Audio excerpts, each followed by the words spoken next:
pack your desk. 30 minutes, Ethan said, his voice flat, like he was canceling a meeting instead of ending 10 years of my life.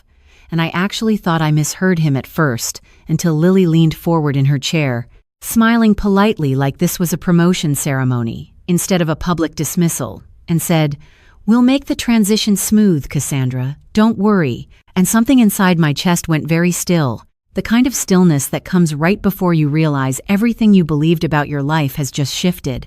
So I looked at Ethan, really looked at him, and asked quietly, "You're firing me? For her?" And he didn't even hesitate, didn't even pretend to soften it, just shrugged slightly and said, "She's more aligned with where we're going."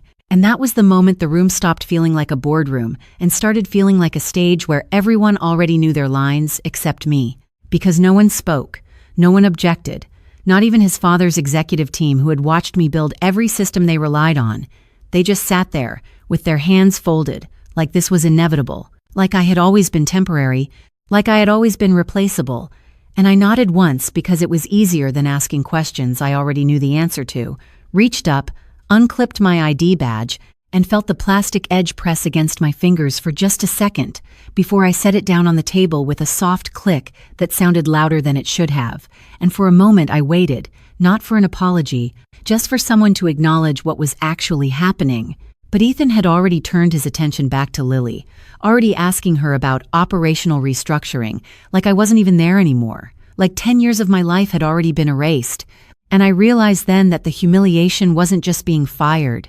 It was how easily they moved on from me, how quickly I became invisible in a room that used to revolve around every decision I made. And if you've ever been in a moment like that, where everything you've built is dismissed in a single sentence, where the people you trusted decide your value without even asking what you've actually done, then you understand why I stayed quiet, why I didn't argue, why I didn't remind them of anything. Because sometimes silence isn't weakness. Sometimes it's the only way to see things clearly. And if this story speaks to your heart, only if it truly resonates with you, I want you to take a second to like and subscribe, and maybe leave a comment telling me where you're watching from and what time it is there right now. Because I've learned that the quiet moments like this connect people in ways we don't always expect. My name is Cassandra Hayes. I'm 34 years old, and this was the morning my husband decided I was no longer worth keeping. The morning that changed everything about my family, my work, and the way I understood my own life. And to explain how we got to that boardroom, to that sentence, to that look on his face when he chose her over me, I have to take you back to where it all actually started. Back when Morrison Aviation was barely holding together and nobody, not even Ethan, believed it could survive. Back when I was just a new hire walking into a server room that smelled like overheated circuits and cheap carpet. Back when the entire system they rely on today didn't exist yet. And more importantly, back when I made a decision that none of them ever knew about, a decision that would eventually matter more than anything that happened in that room. Because what Ethan didn't understand, what Lily couldn't possibly understand, and what no one in that boardroom had ever bothered to ask, was that the company they thought they controlled had been running on something they didn't even know existed, something that only I knew how to manage, something that didn't just disappear because they decided I was replaceable.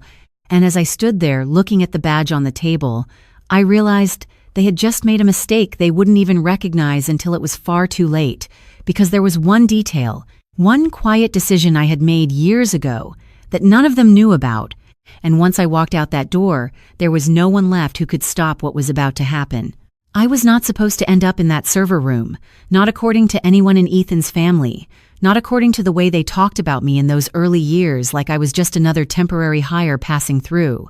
Because Morrison Aviation had always been a family business, and family meant something very specific to them. It meant blood, last names, legacy, not someone like me who showed up with a secondhand laptop and a resume that did not look impressive on paper.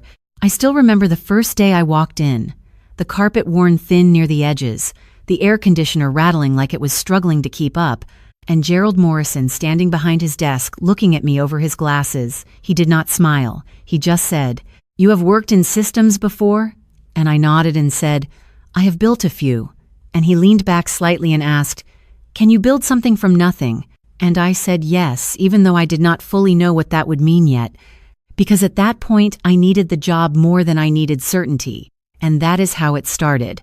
Not with a grand plan, not with recognition, just with a question and a quiet yes that no one else in that building paid attention to, especially not Ethan, who at the time treated me like I was part of the furniture, polite but distant, always moving past me on his way to something more important.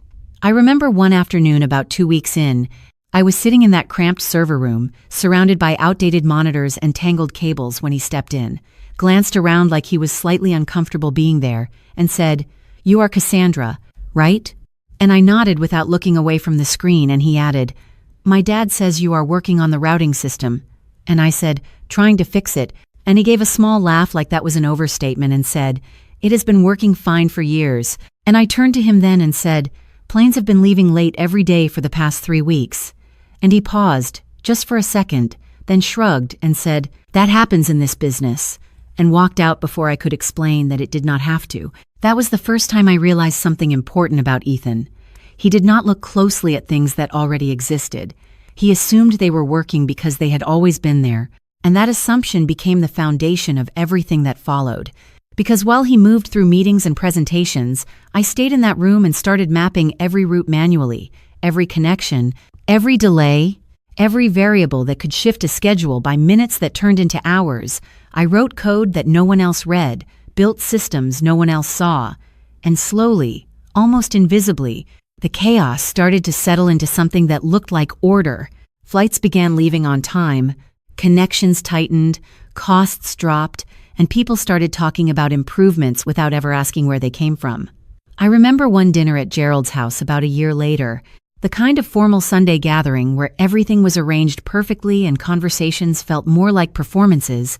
Ethan's mother, Patricia, sat at the head of the table and said, "The company has been doing much better lately." And Ethan responded immediately, "We have been focusing on efficiency." And I sat there with my hands folded in my lap, listening, while she nodded approvingly and said, "That is what this family has always been good at." And then she glanced at me briefly and added, "And you are still helping with the technical side, Cassandra?" And I said, "Yes." And she smiled in that polite way that does not quite reach the eyes and said, "That is nice." Like I was describing a hobby instead of the system holding their business together. Later that night, as I was stacking dishes in the kitchen because it felt easier than sitting through more conversations that did not include me, Ethan walked in and leaned against the counter, watching me for a moment before saying, "You did not have to do that." And I shrugged and said, "It is fine." And he hesitated, then added, "My mom just likes things a certain way." And I nodded because I already understood that. I understood that in this family there was a place for everyone, and mine was somewhere just outside the center, useful but not visible, necessary but not acknowledged. And for a long time I accepted that without question, because I believed the work itself mattered more than the recognition. I believed that if the system worked, that was enough. But what I did not realize then, what I could not have known sitting in that kitchen with my hands in soapy water and my mind still running through flight patterns, was that the very thing that made me essential would one day be the reason they thought they could replace me. Because when something works too well for too long, people stop asking how it works at all, and that is when the first real mistake happened.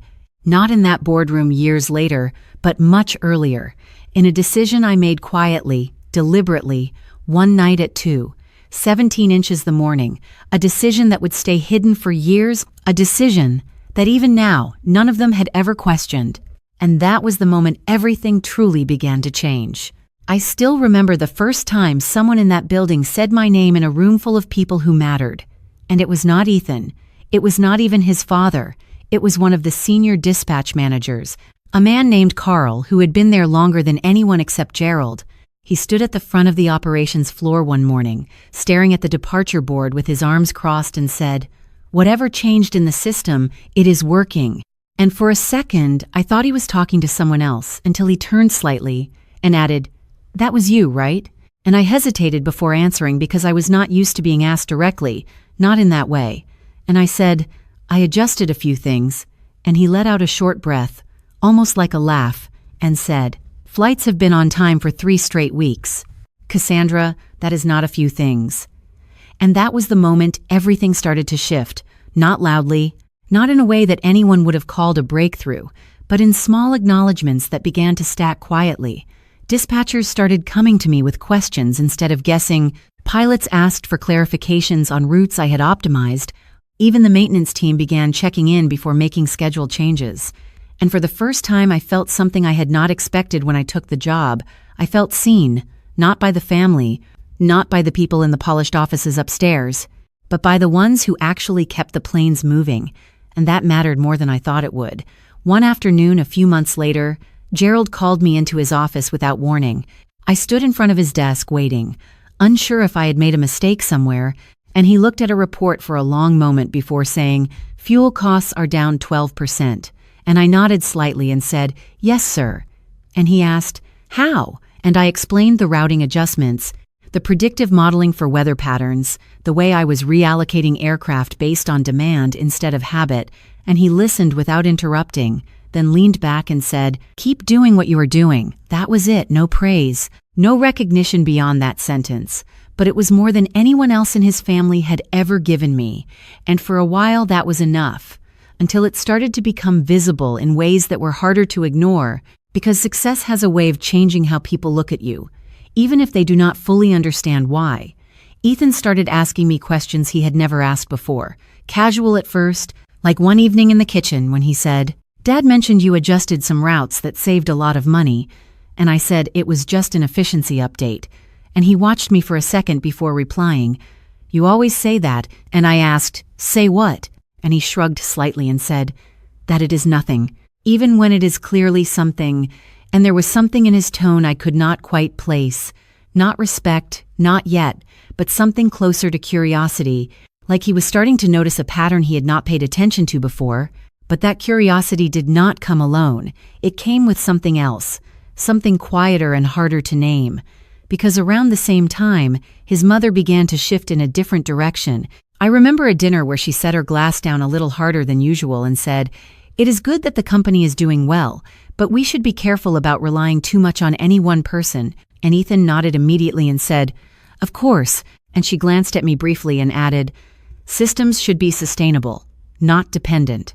And I felt that sentence land even though it was said lightly, even though no one directly challenged it, because for the first time I realized that being necessary could also make people uncomfortable, that the more the company improved, the more visible my role became, the more it disrupted the structure they were used to, a structure where control stayed within the family, and I was not part of that. Not really. The tension grew slowly after that, not in arguments, not in anything obvious, but in small changes. Meetings I was not invited to, decisions made without my input that I later had to correct quietly, conversations that stopped when I entered a room, and one evening, about 6 months after that first acknowledgement on the operations floor, I walked into Ethan's office without knocking because he had asked me earlier to bring updated routing data. But when I stepped inside, he was not alone. Lily was there, sitting across from him with a tablet open, scrolling through something on the screen, and he looked up, slightly startled, then said, "Oh, Cassandra, we were just reviewing some operational strategies." And Lily smiled politely and said, "I have been helping Ethan look at ways to modernize things." And I stood there holding the folder in my hands, looking at her, then at the screen, and I recognized the data immediately. It was mine, reformatted, simplified, presented in a way that removed all the complexity that made it work, and I said carefully, "Those projections depend on variables that are not shown there." And Lily tilted her head slightly and replied, "We are simplifying the model to make it more scalable." And Ethan added, "It is about making the system more accessible." And I nodded slowly, because I understood what they were saying even if they did not say it directly. They wanted something they could control, something they could explain, something that did not rely on me. And as I stood there in that office, watching them discuss a system they did not fully understand, I felt something shift again, not like the quiet recognition before, but something heavier, something that suggested this was not just curiosity anymore, not just discomfort, but the beginning of a change I would not be able to ignore. Because the way Ethan looked at that screen, the way Lily spoke about improvements, it was clear they believed they were building something new. And what they did not realize yet, what none of them had questioned, was that the foundation they were trying to replace was still entirely in my hands. And as I handed Ethan the folder and turned to leave, I heard Lily say softly, "We will have everything transitioned soon." And something about the certainty in her voice made me pause for just a second before walking out, because for the first time I understood that this was not just a conversation, this was a plan. And whatever they thought was about to happen, they had no idea what it would actually trigger. The shift did not happen all at once. It happened in small, deliberate steps that were easy to dismiss if you did not look closely. And that was exactly how they made it work, because the first real sign came a week later when I walked into the operations floor and noticed that the dashboards had been changed.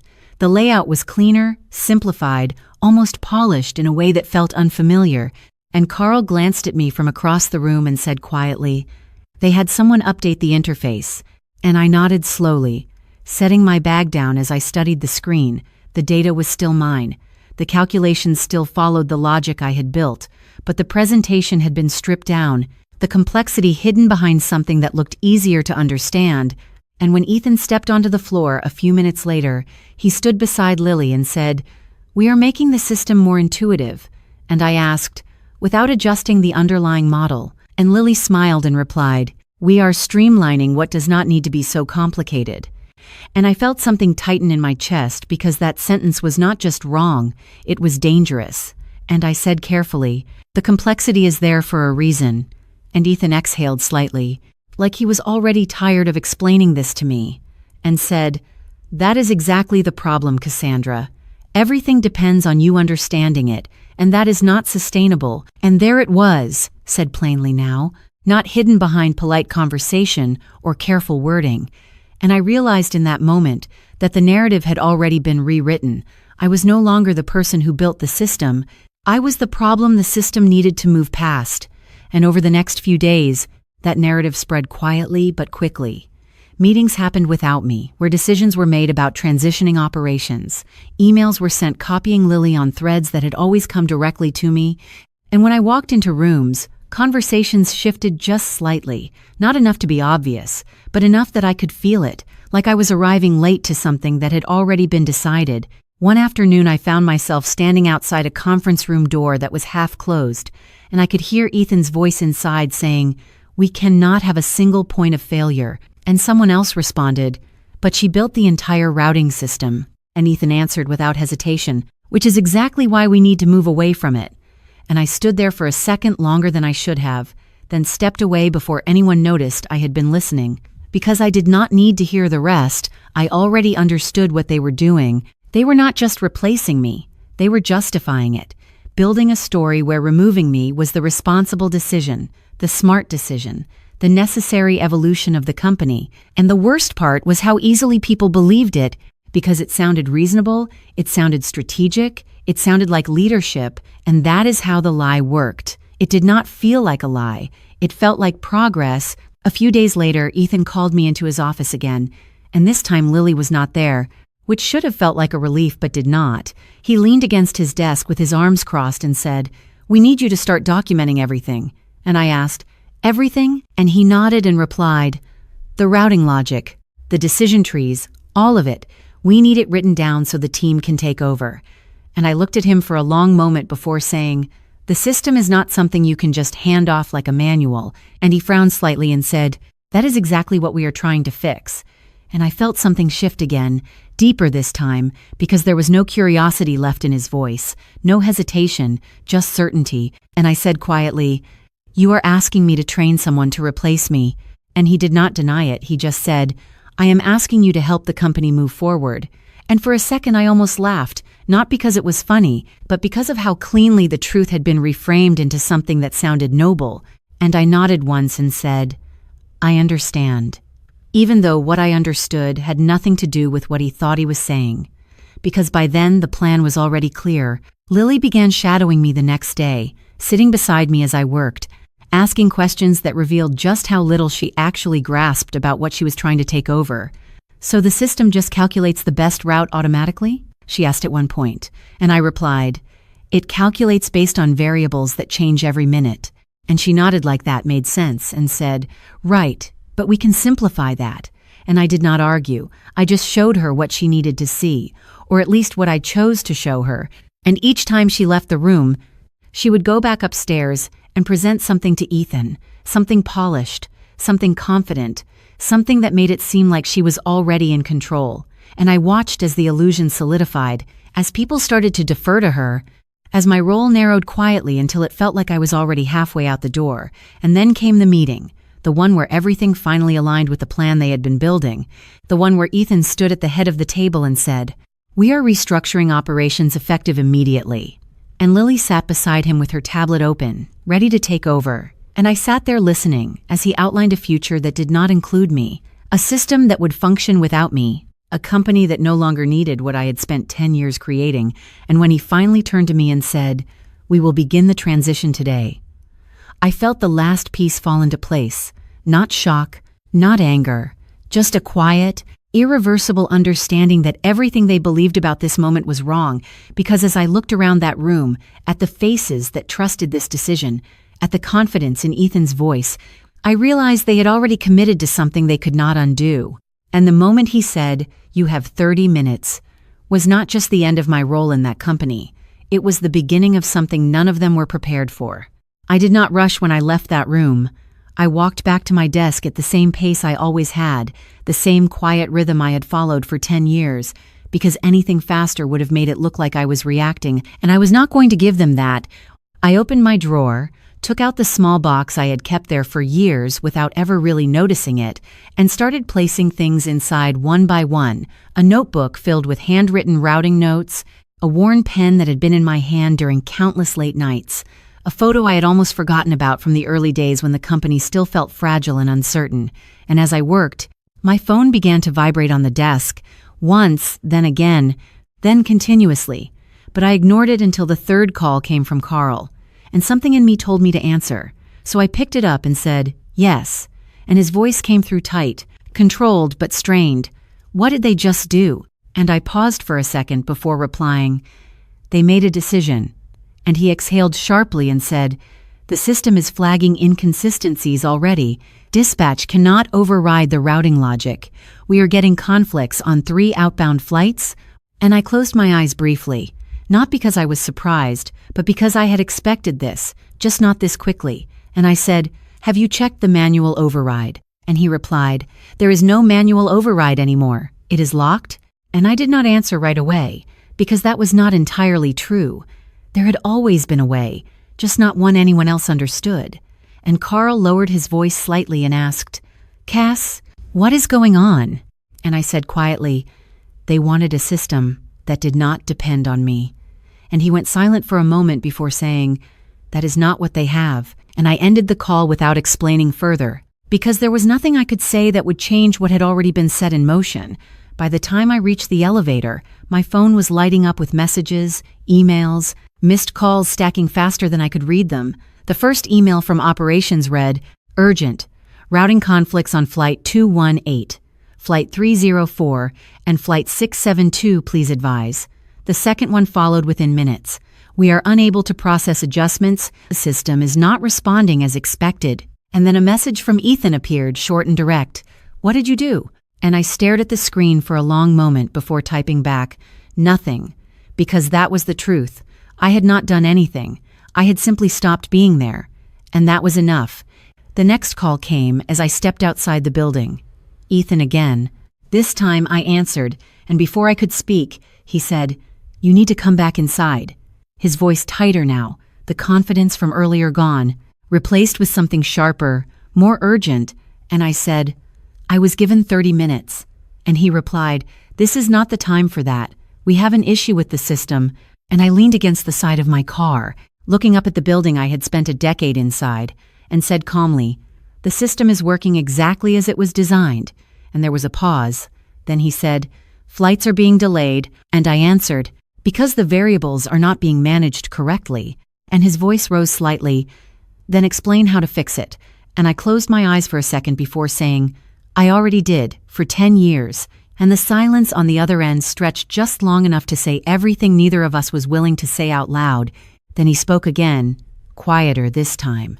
"Cass, just come back in. We can sort this out."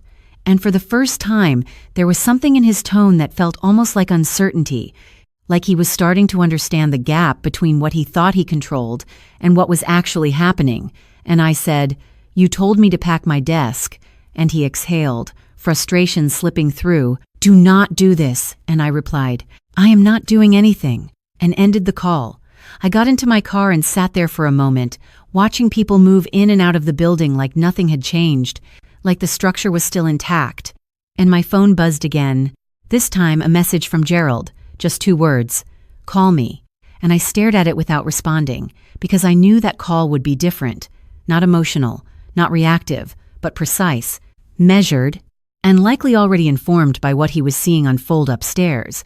But I did not answer. Not yet. Instead, I opened my email again, scrolling through the growing list of messages, each one more urgent than the last, dispatch reports, maintenance alerts, even a message from Lily, Cassandra. "We need clarification on the routing dependencies immediately." And I almost smiled at that, not because it was satisfying, but because it confirmed exactly what I had known all along. They had never understood what they were trying to replace, and now they were facing it without me.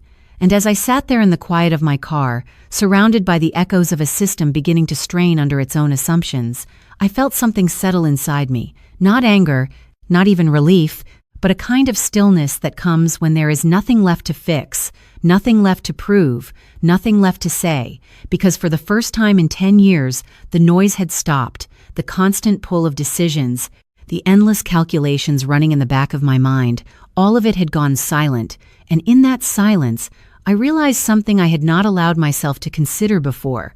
I was no longer part of that system, not by their choice, but by mine. And whatever happened next inside that building, whatever calls were made, whatever explanations were attempted, none of it belonged to me anymore. And yet as my phone continued to vibrate in my hand, unanswered, I could not ignore the weight of what that meant, not for them, but for me, because walking away from something you built is not the same as losing it. It is a different kind of absence, one that does not leave anger behind, but something quieter, something that feels a lot like being completely alone. I did not drive home right away. I just sat there in the parking lot with the engine off and the silence pressing in from all sides, the kind of silence that feels unfamiliar after years of constant noise, constant decisions, constant responsibility. And for the first time in a long time, there was nothing demanding my attention, no alerts, no calculations running in the back of my mind, no calls I needed to answer, just the faint ticking of the cooling engine and my phone lighting up again and again in my hand. I let it buzz until the screen went dark. Then I set it face down on the passenger seat and leaned my head back, staring at the ceiling of the car like it might explain something I had not understood yet. Because what I felt in that moment was not what I expected. It was not anger. It was not even sadness in the way people describe it. It was something quieter, something heavier, like a space inside me had just been emptied out all at once, and I did not know what to fill it with. After a while, I picked up the phone again and saw another message from Gerald, this one longer. "Cassandra, I need to understand what is happening. Call me when you can." And I hesitated before pressing the call button. He answered on the second ring, his voice steady but tighter than I had ever heard it before. "Where are you?" And I said, "In the parking lot." And there was a brief pause before he said, "Come back upstairs." And I looked at the building again, at the windows reflecting the afternoon light, and said quietly, "I do not work there anymore." And he exhaled slowly, then replied, "That is not what matters right now." And for a second I almost agreed, almost turned the key in the ignition and went back inside. But something in me held still, and I said, "It matters to me." And the silence that followed was not uncomfortable. It was measured, like he was recalculating something. And then he said, "We are seeing system failures across multiple routes, things that should not be happening." And I closed my eyes briefly and said, "They are happening because the system is no longer being managed." And he responded, "Then help us manage it." And there was no anger in his voice, no accusation, just a direct request, the kind he had always made. And for a moment I felt the weight of that, the years of trust, the quiet acknowledgement he had given me when no one else had. And I said, "I spent 10 years managing it." And he replied, "I know." And that was the first time he had ever said it that clearly. And it landed differently now, too late to change anything, but enough to make the absence feel sharper. And he added, "This company does not run without what you built." And I let that sit for a second before saying, "Then maybe it should have been treated like it mattered." And there was another pause, longer this time, and when he spoke again, his voice had shifted slightly, not defensive, not dismissive, just quieter. "Come back, Cassandra," and I looked down at my hands resting in my lap, still, steady, and said, "I cannot." And this time, the silence between us felt final, not unresolved, just complete, like a door closing without force. And after a moment he said, "If you change your mind, call me." And the line went dead. I sat there for a while longer after that, not moving, not thinking about what was happening inside the building or how it would unfold, because for the first time, it did not feel like my responsibility. It felt like something separate from me, something I had stepped away from completely, and that realization should have felt freeing, but instead it felt like standing in an empty room where something important used to be, something that had defined the shape of everything around it, and now there was just space. When I finally drove home, the apartment felt unfamiliar in a way it never had before, not because anything had changed, but because I had. The routines that used to fill my evenings, checking logs, adjusting projections, preparing for the next day, they were gone, replaced by a stillness I did not know how to navigate. I set the small box from my desk on the kitchen counter and left it there unopened, like I was not ready to look at the pieces of something that no longer existed in the same way. My phone buzzed again on the table. A new message, this time from Ethan, just a single line, "We need to talk," and I stared at it for a long moment before turning the phone over and walking away, not because I did not have anything to say, but because I finally understood that saying it would not change what had already happened, the trust that had been there, whatever version of it existed, had been replaced by something else, something that did not include me. And as I stood in the quiet of my apartment, listening to nothing but my own breathing, I realized that losing the job was not the hardest part. It was losing the place I had built for myself within it, the sense of purpose that had shaped my days. And now that it was gone, there was nothing to hold on to except the space it left behind, and yet somewhere beneath that emptiness, there was something else, something faint but steady, like the beginning of a thought I had not fully formed yet, a recognition that if everything I had built could exist without them, then maybe I could too, and that was the first sign, small and almost invisible, that whatever came next would not be defined by what I had lost, but by what I chose to do with the silence that remained. The next morning, I woke up before my alarm, not because I had somewhere to be, but because my body had not learned how to stop yet. It still expected the early hours, the quiet time when the system was most predictable, when I used to sit with coffee that had gone cold and watch patterns form across screens that no longer belonged to me. I stayed in bed for a few seconds, longer than usual, staring at the ceiling, letting that realization settle in again. There was no system waiting for me, no flight to adjust, no decision that needed my attention, just a day that was completely empty in a way that felt unfamiliar. And then I got up anyway, because staying still felt worse. I moved through the apartment slowly, making coffee, opening the small box I had left on the counter the night before, taking out the notebook and flipping through pages filled with diagrams and notes that only I understood. And for a moment I just stood there, holding it, before setting it down and reaching for my laptop instead, not out of habit this time, but out of something more deliberate. I sat at the kitchen table and opened a blank screen, and the silence that followed was different from the day before, less heavy, more open, like something waiting instead of something missing. I did not know exactly what I was going to build yet, but I knew I was not done building. That much was clear. My phone buzzed again on the table, and I glanced at it without picking it up, a message from Carl this time. "We are still having issues. They cannot stabilize the system." And I let the screen go dark without responding, not because I did not care, but because I understood now that caring did not mean returning. It meant knowing when to step away. I turned back to the laptop and started typing. Not code at first, just ideas, fragments of something that had been forming quietly in the background for years, a system that did not rely on one person but also did not ignore the complexity that made it work, something adaptable, something that could evolve without losing control. I worked for hours without noticing the time, the way I used to, but this time there was no pressure behind it, no urgency tied to someone else's expectations, just the steady rhythm of creating something that belonged entirely to me. Later that afternoon, there was a knock at the door, and I hesitated before answering, not expecting anyone, but when I opened it, Carl was standing there, looking slightly out of place outside the operations floor he had spent most of his life in. He held up a paper cup and said, "I figured you would not have time to get coffee." And I almost smiled at that before stepping aside to let him in.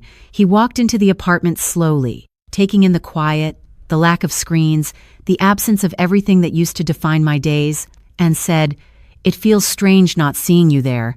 And I nodded and replied, "It feels strange not being there."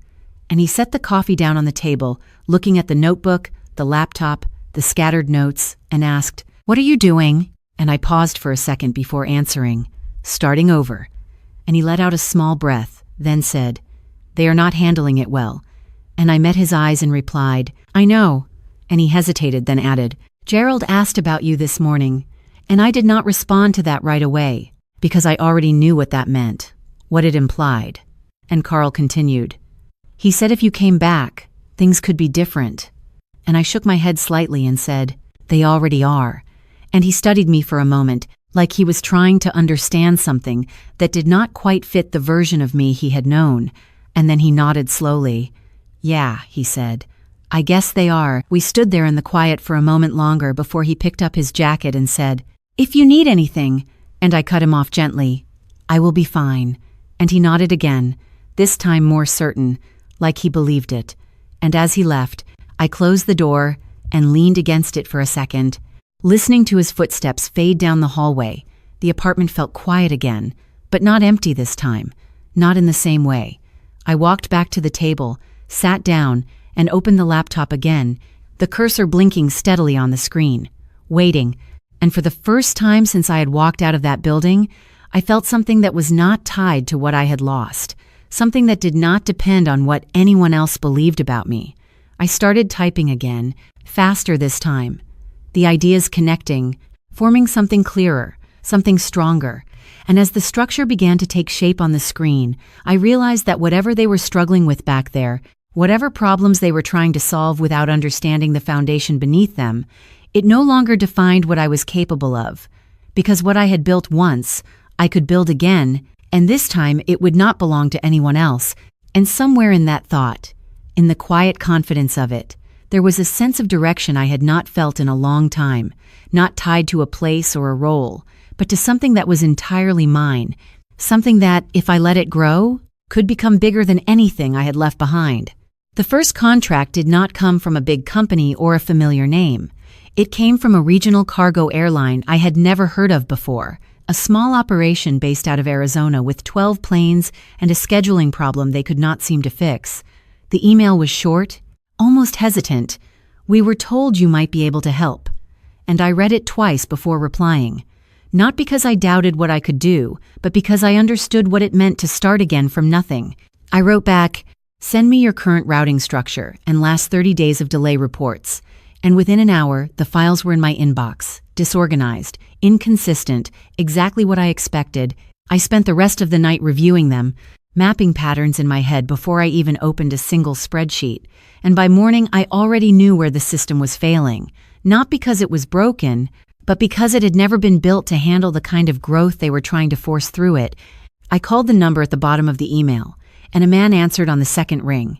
"This is Daniel." And I said, "This is Cassandra Hayes. I reviewed your data." And there was a pause. Then he said, "Already?" And I replied, "Your delays are not random. They are compounding. Your routing logic is reacting instead of predicting." And he let out a breath, almost like relief. "Can you fix it?" And I answered simply, "Yes," because I knew I could. I flew out 2 days later with a single suitcase and my laptop, stepping into another operations floor that felt both unfamiliar and exactly the same. Screens filled with movement, people trying to manage systems they did not fully understand. And for the first time since I had left, I felt something settle into place. Not nostalgia, not regret, just recognition. I belonged in rooms like this, not because of the company, but because of what I could do inside it. Daniel met me near the entrance, extending his hand and saying, "We have been struggling with this for months." And I shook his hand and replied, "Then we will start with the foundation." And over the next week, I rebuilt their routing structure piece by piece, not by copying what I had done before, but by improving it, refining it into something cleaner, more adaptable, something that did not rely on assumptions, something that could evolve without losing control. And as the system came together, the changes became visible quickly. Delays dropped, schedules stabilized, and for the first time since I had walked out of that boardroom, I heard something I had not realized I missed: genuine acknowledgement, not polite, not filtered through family expectations, but direct, earned. One afternoon, Daniel stood beside me, looking at the updated departure board and said, "I have never seen it run this smoothly." And I replied, "It is supposed to," and he laughed quietly before adding, "We should have brought you in sooner." And I did not answer that, because I knew exactly why they had not, because people rarely understand the value of something until they see what happens without it. By the end of the month, they offered me a formal role, not as an employee, but as a consultant with full control over system design, a contract that reflected not just the work, but the responsibility behind it. I read it carefully, noting every detail, every clause, and when I signed my name at the bottom, it felt different from anything I had signed before, not because of the money, not because of the title, but because this time there was no question about what I brought to the table, no one minimizing it, no one trying to reshape it into something more comfortable. A week later, they printed my credentials, a simple badge with my name and role, systems architect, and when I clipped it onto my jacket for the first time, the weight of it felt symbolic, in a way I had not expected, not as a reminder of where I worked, but of what I had built, what I could build again, and what no one could take away from me. That night, I stood in front of a large display wall, watching the system run in real time, flights adjusting smoothly, routes recalculating without conflict, and Daniel walked up beside me and said, "You make it look easy." And I shook my head slightly and replied, "It is not easy. It is just understood." And he nodded like that made sense, even if he did not fully grasp the depth of it. And for the first time in a long time, I did not feel the need to explain further, because I no longer needed anyone else to validate what I already knew. And as I stood there, looking at a system that worked because I designed it to, I felt something else settle into place, a quiet certainty that this was only the beginning of something larger, something that extended beyond one company, one system, one role, and somewhere in the back of my mind, almost like an echo, I thought about the building I had left behind, the screens that were probably still struggling to keep up, the people trying to fix something they had never fully understood, and for the first time since I walked away, I allowed that thought to connect with the present, not with regret, but with clarity, because the difference between then and now was not just what I had lost, it was what I had become.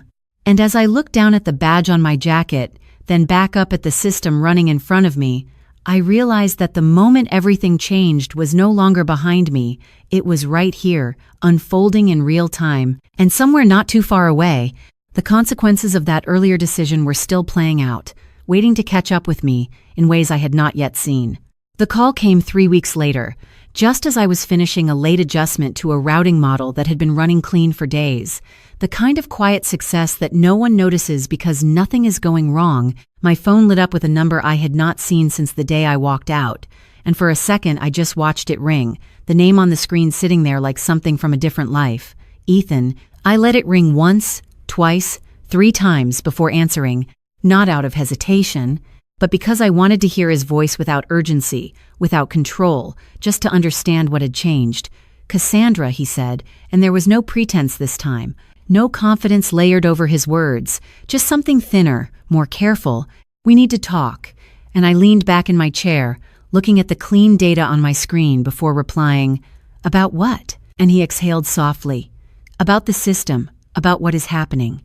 And I let a small pause settle between us before saying, "I thought you had that under control."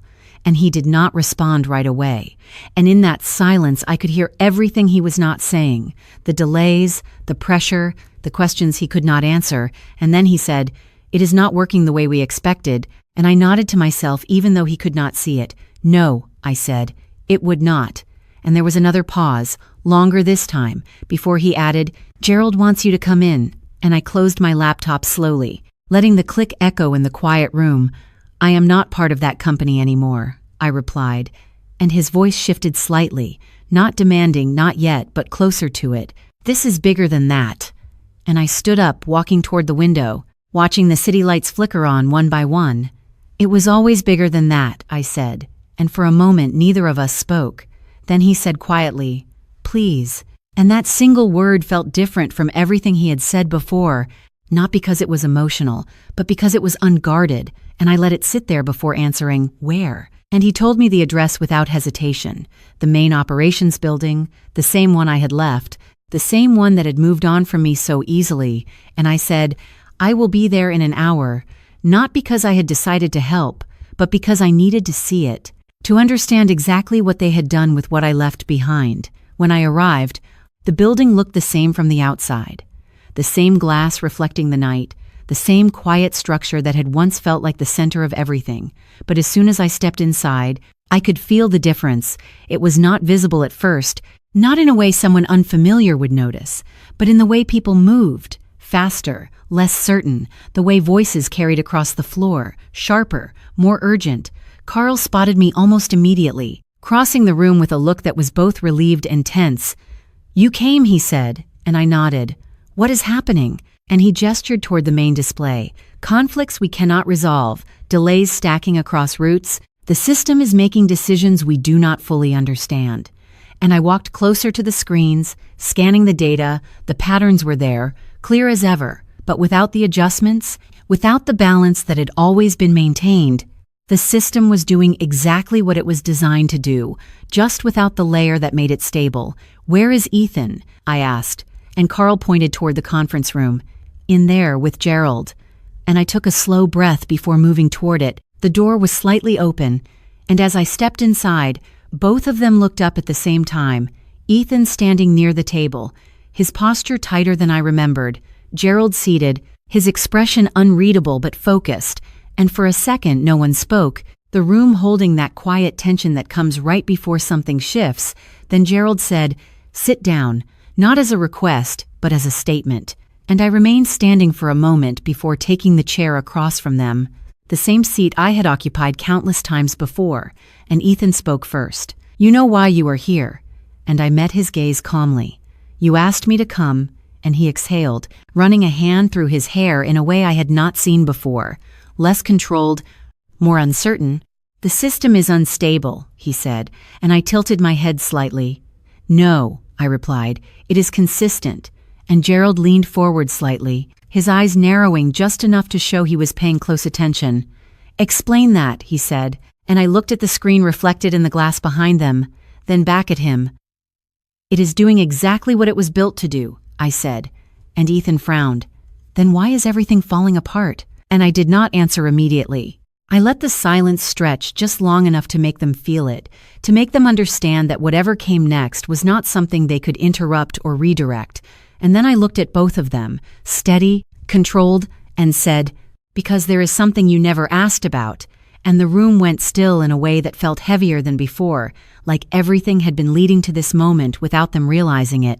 And for the first time since I walked back into that building, I could see it clearly on their faces, not just confusion, not just frustration, but the beginning of understanding. And I knew that once I said it out loud, nothing would be the same again. "There is something you never asked about," I said. And neither of them interrupted this time, not like before, not like they used to when they believed they already understood the system well enough to control it. Gerald leaned back slightly in his chair, his eyes steady on mine, while Ethan stayed where he was, tension visible in the way his shoulders held too tight, like he was bracing for something he could not yet define. "Then explain it," Gerald said, his voice calm but precise, and I nodded once, not rushing, because this was not something that could be rushed. "You asked me to build a routing system," I began, keeping my tone even. "Something that could handle growth, adapt to changing variables, reduce delays, increase efficiency." And Ethan cut in slightly. "Yes, and that is what we have." And I looked at him for a moment before continuing. "No, that is what you thought you had." And the silence that followed was different now, heavier, more focused, because they were finally listening without assumptions. "The system you see on the surface," I said, "the one Lily tried to simplify, the one you believed could be documented and transferred, that is only part of it." Gerald's expression shifted slightly, not confusion, but recognition, like he was starting to see the outline of something he had not fully considered before. "Go on," he said, and I turned slightly toward the display behind them. The live data still running, still adjusting, still trying to balance itself without the layer it depended on. The routing logic is not static, I explained. It does not just follow rules, it learns patterns, adjusts priorities, recalibrates based on variables that change in real time. And Ethan frowned. That is what algorithms do, he said. And I nodded. Yes, but only if they are guided. And he hesitated. Guided by what? And I met his gaze directly. By decisions that are not written into the code. And that was the first moment the room shifted. Not dramatically, not visibly, but in the way both of them went completely still. Because that was not something they had expected to hear. Gerald leaned forward slightly, his voice quieter now. What decisions? And I took a slow breath before answering.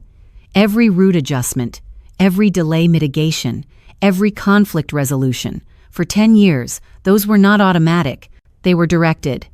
And Ethan shook his head slightly. That does not make sense.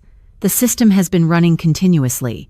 And I replied calmly, because I was there continuously. And the words settled into the room in a way that made everything else feel secondary, like they were finally looking at the foundation instead of the structure built on top of it. You think the system is failing now, I continued, but it is not failing. It is operating exactly as designed, just without the layer that stabilized it. Gerald's fingers tapped lightly against the table, not impatient, just thoughtful. You are saying the system depends on you, he said, and I shook my head slightly. I am saying the system was designed with a dependency you never questioned. And Ethan let out a breath, sharper this time. Then why was that not documented? And I looked at him, not with frustration, not with anger, just with clarity. Because no one asked how it actually worked. And that landed harder than anything else I had said, not because it was emotional, but because it was true in a way they could not argue with. Gerald's gaze did not leave mine as he said, "So what exactly is missing?" And I paused for just a second, letting the weight of the answer settle before I gave it. Control, I said simply, not the kind you assign in a meeting, not the kind you transfer with documentation, the kind that comes from understanding every variable, every exception, every pattern the system responds to. Ethan ran a hand through his hair again, slower this time, processing, recalculating. Then fix it, he said finally, his voice lower now, less certain. And I held his gaze for a moment before answering. You already decided I was replaceable. And the room went quiet again. But this time it was different. Not just tension, but realization.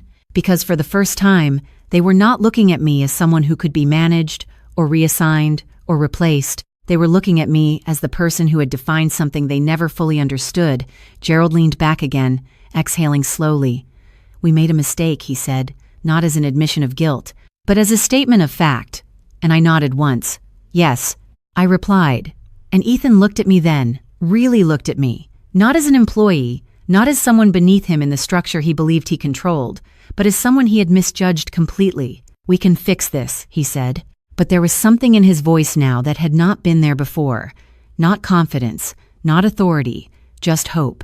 And I did not respond right away. I let that word sit between us, because hope without understanding had been the foundation of every decision they had made leading up to this moment. And when I finally spoke, my voice was still calm, still steady. You cannot fix something you do not understand, I said.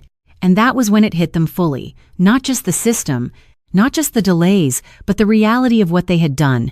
Because this was not just about a failing operation anymore. It was about the fact that everything they had built their authority on was incomplete, dependent, fragile in a way they had never considered. And as that realization settled into the room, I could see it clearly. Not panic, not yet, but the beginning of something much deeper, the kind of understanding that changes how you see everything that came before it.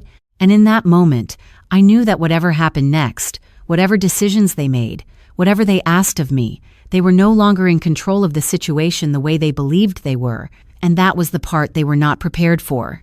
The silence after I finished speaking did not break immediately. It stretched across the room in a way that felt unfamiliar, like something had shifted too deeply for anyone to respond to right away. Gerald was the first to move, not abruptly, just a slow exhale as he leaned back in his chair, his hand resting against the table as if grounding himself in something steady.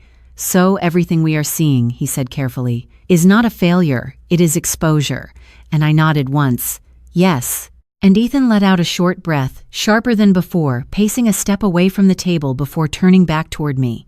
Then we fix the exposure, he said, like the answer should still be simple, like it always had been for him, and I watched him for a moment before replying, you do not fix something by ignoring how it was built. And his jaw tightened slightly, not in anger, but in the realization that there was no immediate solution he could reach for. Gerald's voice came again, quieter now. What would it take to stabilize it? And I met his gaze directly. Understanding, I said, time and control that is not assumed, and he nodded slowly, absorbing that without resistance, but Ethan stepped forward again, his tone shifting, more urgent now. Then come back and do it, he said. Not as a command, not even as a request anymore, but as something closer to necessity, and I held his gaze, steady, unmoved. No, I said, and the word landed with more weight than anything else I had said in that room, not because it was loud, but because it was final. He blinked once, like he had expected hesitation, negotiation, something he could work with, but there was none. You built this, he said, his voice tightening slightly. You cannot just walk away while it falls apart. And I tilted my head slightly, my tone still calm. I did not walk away from it, I said. You removed me from it. And that distinction settled into the space between us. Undeniable. And Gerald spoke again. We can change that, he said. Whatever needs to be corrected, we can correct it. And I looked at him for a moment, the man who had been the only one to acknowledge my work when no one else did. The only one who had understood even a fraction of what I was building. And I said quietly, it is not about correction. And he did not interrupt. He waited. And I continued. It is about structure. And Ethan let out a breath, frustrated now.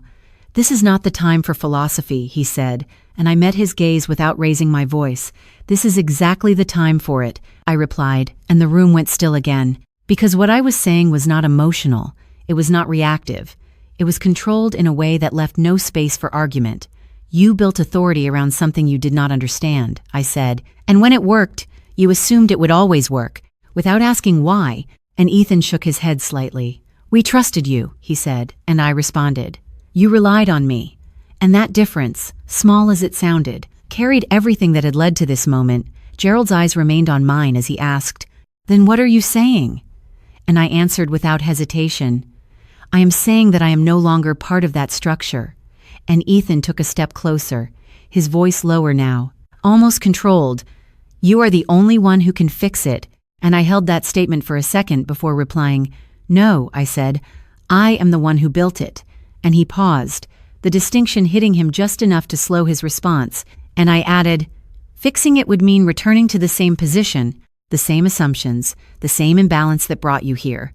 Gerald nodded once, slowly, like he understood that more than Ethan did. Then what happens now? He asked, and I looked at both of them, at the room that had once defined my role, at the system running just beyond the glass that no longer belonged to me. And I said, now you decide how to move forward without pretending this was something simple. And Ethan exhaled again, running a hand through his hair, his voice quieter now. And you just leave? And I did not answer immediately, because the question was not as simple as he wanted it to be, not after everything that had been built and broken in that space. I already did, I said finally, and the weight of that settled into the room in a way that neither of them could shift, not with authority, not with negotiation, not with anything they had relied on before. Gerald leaned back again, his expression unchanged, but his eyes sharper now, more focused. If we wanted to build something new, he said slowly, something that does not depend on what we failed to understand, would you be part of that? And the question hung there, not as a demand, not as an expectation, but as something open, something that acknowledged what had happened without trying to erase it. And for the first time since I walked back into that building, I did not have an immediate answer, because this was not about fixing what had broken. It was about deciding whether I would ever step back into something connected to it at all. And as I stood there, looking at the two of them, at everything that had led to this moment, I realized that whatever I chose next would not undo what had already happened. It would only define what came after, and that was something none of us had fully resolved yet. The system did not collapse overnight. It never does. It adjusted, struggled, stabilized in fragments the way something does when it is forced to adapt without understanding its own foundation. And over the next few weeks, I heard about it, not through calls or urgent messages, but through quieter channels. Carl mentioning in passing that they had started rebuilding parts of the structure. Daniel forwarding me a brief article about operational changes at a regional airline that sounded very familiar. And once, unexpectedly, a short email from Gerald that simply read, "We are learning," and I did not respond. Not because I held anything against them, but because some conversations do not need to continue for the lesson to remain intact. My own life had moved forward in ways that felt both subtle and profound. The work I was doing now was not louder, not more dramatic, but it was clearer. Each system I built carried the imprint of what I had learned, not just about efficiency or design, but about boundaries, about ownership, about what it means to be seen, and what it costs to remain invisible. I no longer stayed up through the night out of obligation. I chose when to stop, when to step away, when to let a system run without me, because I trusted what I had built, and I trusted myself to return to it when needed. There was a steadiness in that rhythm that I had not known before, something that felt less like control and more like balance. One evening I found myself back in the same position I had been months ago, standing in front of a large display, watching a system run smoothly. But this time the room felt different, the air lighter, the decisions quieter, and when Daniel walked up beside me and said, "Everything is holding," I nodded and replied, "It should," and there was no need to explain further, because this time the structure did not depend on silence or assumption. It was understood, not just by me, but by the people working within it, and that was the difference.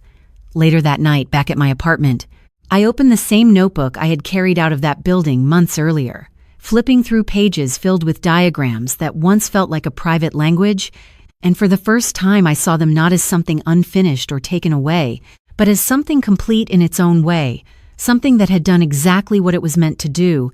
It had carried me to a point where I could see myself more clearly, not through the lens of someone else's expectations, but through my own understanding of what I was capable of, and I realized then that the hardest part of that entire experience was not being replaced. It was allowing myself to believe, even for a moment, that my value depended on whether someone else recognized it, because once that belief is broken, once you step outside of it, everything changes. You stop negotiating your worth. You stop explaining what should already be evident. You stop staying in places that only see part of you and call it enough. And if there is one thing I would say to anyone listening to this, anyone who has ever felt overlooked, underestimated, or quietly replaced, it is this: pay attention to what you know, to what you feel, to the moments when something does not align, even if you cannot explain it yet. Because that is your awareness, speaking before your mind catches up. Protect your work, protect your time, but more importantly, protect the way you see yourself. Do not let it be shaped entirely by people who benefit from you staying small. There is a difference between being needed and being respected, and learning that difference will change the direction of your life in ways you cannot always predict. I believe that sometimes what we call loss is actually a kind of correction, something that removes us from a place we were never meant to remain in, something that clears space for a version of ourselves we would not have reached otherwise, whether you see that as instinct, as timing, or as something greater guiding you quietly in the background. It matters less than what you do with it, because the moment you choose yourself, not in a loud or dramatic way, but in a steady, consistent way, everything begins to shift. My name is Cassandra Hayes. I am 34 years old, and the lesson I carry forward from all of this is simple. Your value does not disappear when someone fails to see it. It only waits for you to recognize it fully yourself. Thank you for being here, for listening, for sharing this space with me, because stories like this are not just about what happened, they are about the connection we build through understanding that none of us are as alone in these moments as we sometimes feel. And if any part of this stayed with you, you are welcome to share where you are listening from or what this story made you reflect on. And if you want to continue exploring stories like this, there are more waiting for you, each one holding a different perspective, a different lesson, a different moment of clarity that might meet you exactly where you are right now. And sometimes the next story you hear is the one that helps you understand your own a little more clearly.